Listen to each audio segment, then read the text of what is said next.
Tidak bisa dipungkiri bahwa di dalam kehidupan kita akan selalu menghadapi berbagai macam kondisi, tantangan, dan rintangan. Seperti kegagalan, trauma, kekecewaan, masalah keluarga, masalah hubungan asmara, dan permasalahan lainnya. Melihat kondisi saat ini, tahun 2019 hingga 2021 menjadi tahun yang menambah catatan sejarah dunia dan menjadi tahun yang penuh kesulitan.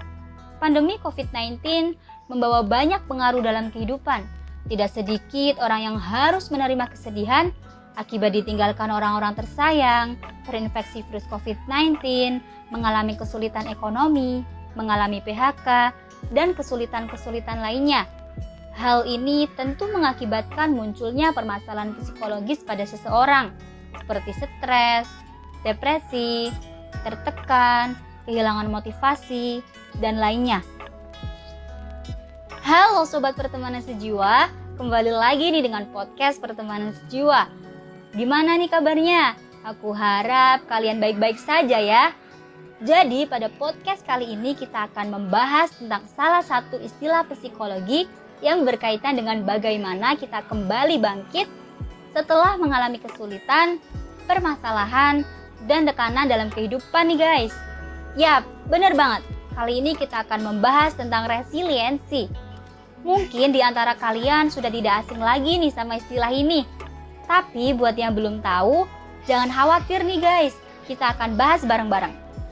Nah, jadi guys, resiliensi adalah kemampuan seseorang dalam mengatasi, melalui, dan kembali kepada kondisi semula setelah mengalami kejadian yang menekan.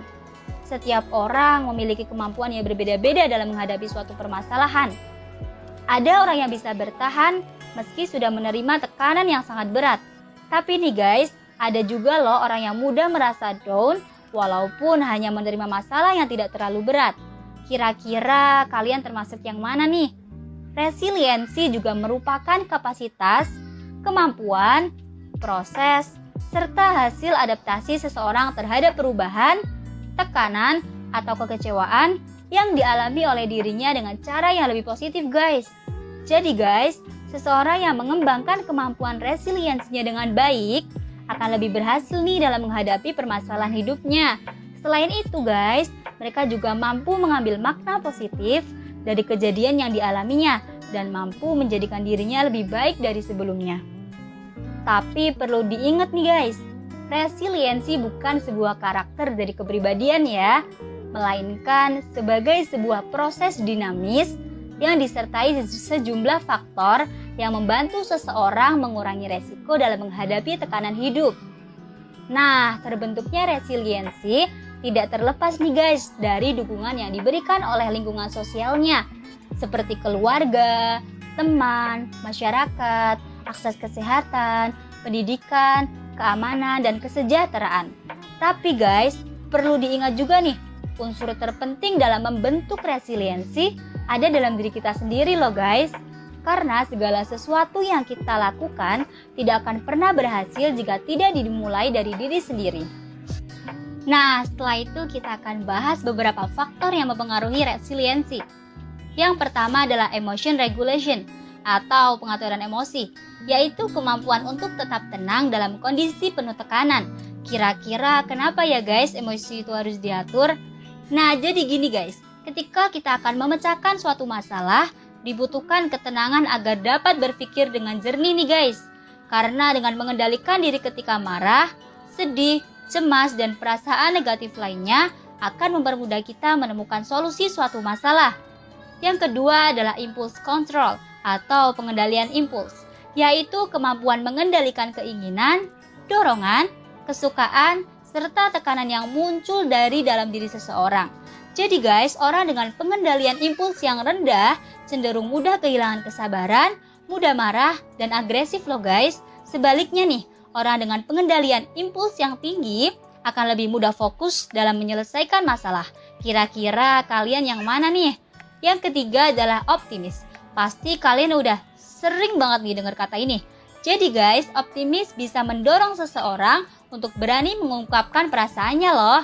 Terus nih guys, seseorang dianggap resilient jika mampu berkomunikasi, memecahkan masalah, mengelola perasaan, dan menjalin hubungan-hubungan yang baik dengan orang lain. Yang keempat adalah empati. Empati sendiri nih guys adalah bagaimana seseorang mampu memahami keadaan psikologis dan kebutuhan orang lain. Yang kelima adalah menganalisis penyebab masalah. Artinya nih, kalian mampu mengidentifikasi sumber masalah yang terjadi.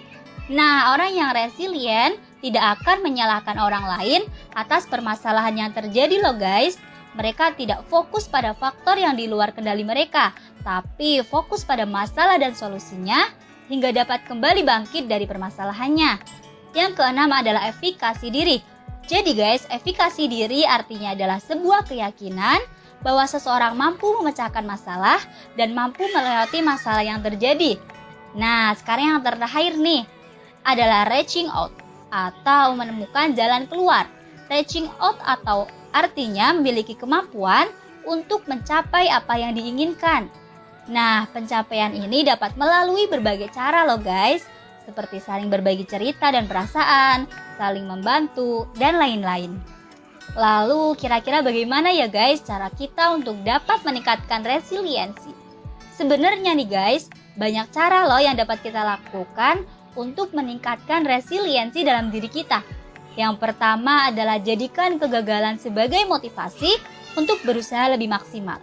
Jadi kalian harus merubah persepsi mengenai kegagalan menjadi lebih positif ya guys. Kira-kira kenapa ya? Jadi guys, hal tersebut agar kita tidak terjebak di dalam perasaan kecewa. Seperti kata pepatah nih, kegagalan adalah keberhasilan yang tertunda. Nah, artinya pasti masih banyak peluang nih yang bisa kita coba untuk mencapai apa yang kita inginkan. Yang kedua adalah tentukan tujuan hidup. Nah guys, dengan menentukan tujuan hidup, maka kita akan cenderung fokus menggapai tujuan kita loh guys. Sebagai contohnya, dalam permainan bola basket, semua pemain memiliki tujuan untuk memasukkan bola ke dalam ring lawan. Hal ini dapat diwujudkan dengan meningkatkan kerjasama tim, menggunakan skill yang dimiliki dan tentunya tidak terlepas nih dari berdoa. Yang ketiga adalah bentuklah lingkungan yang suportif. Jadi guys, kalian perlu bangun hubungan yang baik dengan orang lain, seperti keluarga, teman, saudara. Sehingga saat kita sedang mengalami masa sulit nih guys, ada orang-orang di sekitar yang akan membantu kita. Yang keempat adalah percaya diri. Nah jadi guys, kepercayaan diri itu harus dibangun nih sejak dini. Karena kepercayaan diri yang tinggi dalam diri seseorang membuat mereka yakin akan mencapai kesuksesan. Tapi kak, aku kan orangnya pemalu. Bagaimana caranya ya biar aku bisa percaya diri? Nah, buat kalian nih yang masih suka malu-malu, tenang guys, percaya diri dapat ditingkatkan loh dengan berani berbicara, menyampaikan pendapat di lingkungan terkecil terlebih dahulu. Contohnya di rumah nih, ketika ada musyawarah keluarga. Kemudian guys, naik lagi ke tingkatan yang lebih luas, seperti berani unjuk diri di kelas dengan presentasi. Kemudian akan berlanjut hingga kalian bisa percaya diri tampil di depan publik. Nah jadi guys, kuncinya adalah jangan pernah takut untuk membuat kesalahan ya. Karena nih guys, dengan kesalahan yang kita buat akan memberikan pengalaman untuk menjadi lebih baik loh. Yang kelima adalah love yourself. Pasti kalimat ini sudah gak asing lagi nih buat kalian. Nah guys, ketika kita mengalami kegagalan, kekecewaan, keterpurukan, maka kita akan larut dalam kesedihan dan penyesalan hingga berdampak nih pada kondisi fisik dan psikologis kita. Jadi guys, cobalah untuk tetap peduli pada diri kita dengan me time, melakukan relaksasi, berolahraga, berlibur sejenak, menjaga pola makan, dan pola istirahat yang teratur. Kalian juga bisa loh lakukan kegiatan-kegiatan yang kalian cintai yang dapat mengembalikan semangat kalian untuk tetap menjalani aktivitas. Nah, jadi guys, itu tadi pembahasan mengenai resiliensi. Gimana nih guys? Menarik bukan? Yuk sama-sama berproses untuk meningkatkan resiliensi kita agar menjadi positive and optimist people. Jangan lupa follow Instagram @pertemanansejiwa and subscribe kanal YouTube ini untuk mendapatkan informasi menarik lainnya seputar psikologi, mental health, gizi, dan pengembangan diri. Sampai jumpa di podcast berikutnya ya. Salam pertemanan sejiwa.